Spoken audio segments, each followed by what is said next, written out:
Hi, my name's Natasha Hoare. I'm a curator at Goldsmiths Centre for Contemporary Art in London, and I'm delighted to have the opportunity to discuss the exhibition Transparent Things.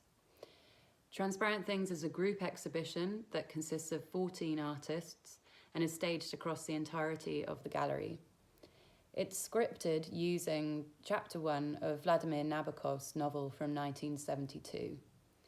The text is obscure, vertiginous and strange and narrates a relationship to objects.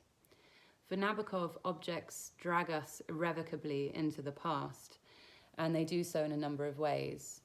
The first is anecdotally, the second is as an anchor for our memory, and the third is a kind of almost neurotic affect of pulling us back into a material history. The text provided an amazing basis for exploring contemporary sculpture, and it does so through those particular concerns and through the thematics of time, materiality, and anthropomorphism. And there's a particular part of the text that talks about holding attention and seduction. And my understanding of that was that an object could hold our attention through itself turning into a body.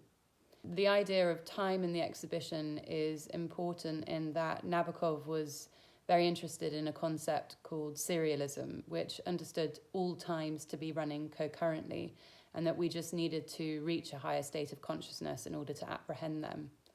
I think this was based on his émigré status, the loss of his homeland and the loss of his father at a young age.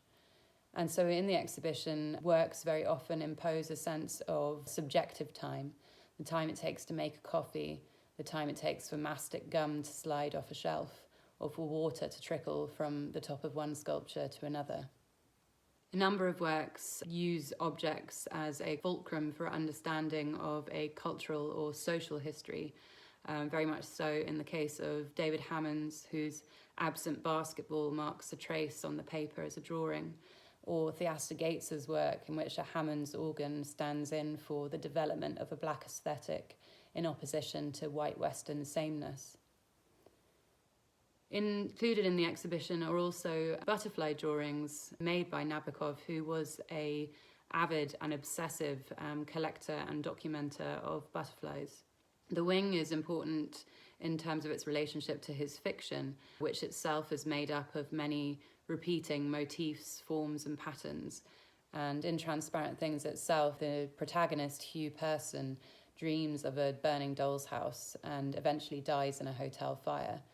So the butterfly wing as a model for his fiction then extends to become a model for the methodology of deploying works across the exhibition spaces, with many repeating forms, motifs and themes running throughout the building. So there is a sense of there being many instances of windows or translucency becoming opacity. There's also a question as to how far objects give themselves to us to be read and how far they withhold themselves from us. And there are many instances of images that are withholding their meaning or lingering on the surface or the skin of the sculpture and questioning as to how legible that surface is. There are 14 artists in the exhibition. Many are showing existing works, but some have created new works specifically for the show, and those include Michael Dean, Virginia Overton, Renee So and Marie Lund. And Marie and Virginia have especially responded to the architecture of the building, which used to be a Victorian bathhouse. Virginia's sculpture, which uses water, directly refers to that history, whilst Marie's upscale door hinges connect interstitial spaces of the gallery, drawing attention to areas that visitors might not have otherwise taken notice of. We've also produced a small publication which features new commissions by writers responding to the provocations of the exhibition and an existing text by Jesper List Thompson that is incorporated itself into a sculpture by Marie Lund.